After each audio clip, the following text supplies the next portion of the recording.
Good evening. Tonight, we begin with the escalating battle over one of the world's most vital shipping channels. The United States and Iran are trading new threats around the Strait of Hormuz, sending gas prices skyrocketing in the U.S. New video shows strikes on more than a dozen Iranian vessels, including ships that the military said could have laid explosive mines in the strait. The president warned that if Iran attacks ships in the area, the United States will respond even more strongly. This comes just hours after the defense secretary vowed what he called the most intense day of strikes yet.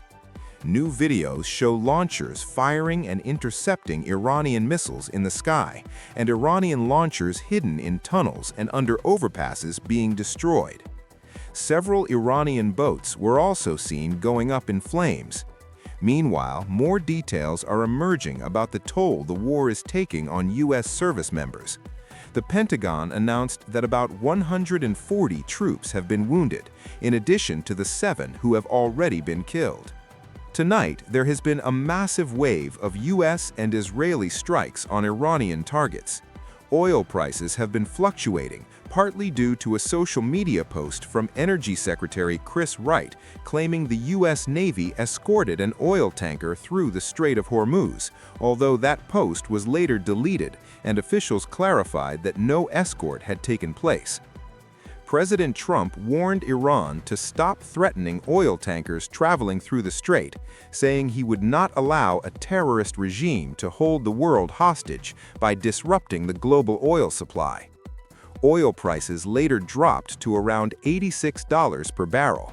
The Pentagon says more than 5,000 targets inside Iran have been struck, and officials say this has been the most intense day of strikes so far, involving the highest number of fighters, bombers, and missile attacks. According to the Pentagon, ballistic missile attacks have decreased by about 90% and drone attacks by 83%. Despite that, Iran continues launching attacks on neighboring countries. In the United Arab Emirates, video showed an Iranian drone being chased by a fighter jet.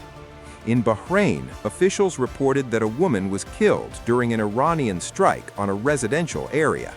Questions are now being raised about the timeline of the war.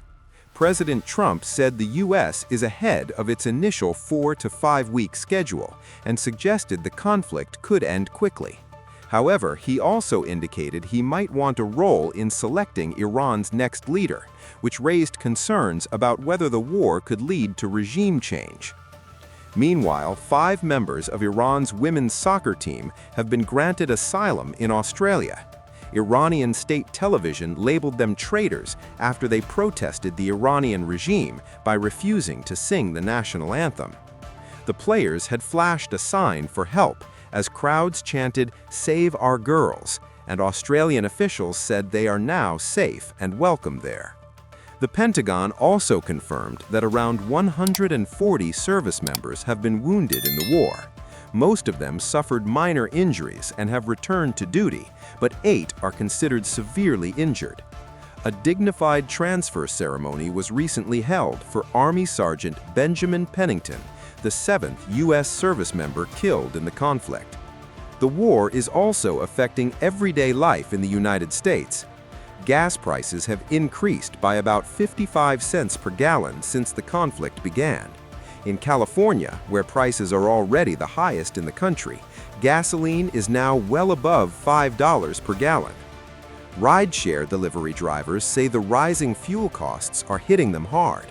Farmers are also struggling because diesel fuel prices and supply chain disruptions are affecting fertilizer deliveries. Some businesses, such as flower shops that rely on delivery services, have already raised their prices due to higher fuel costs. Experts say that with ongoing pressure on the oil markets, gas prices could continue to rise.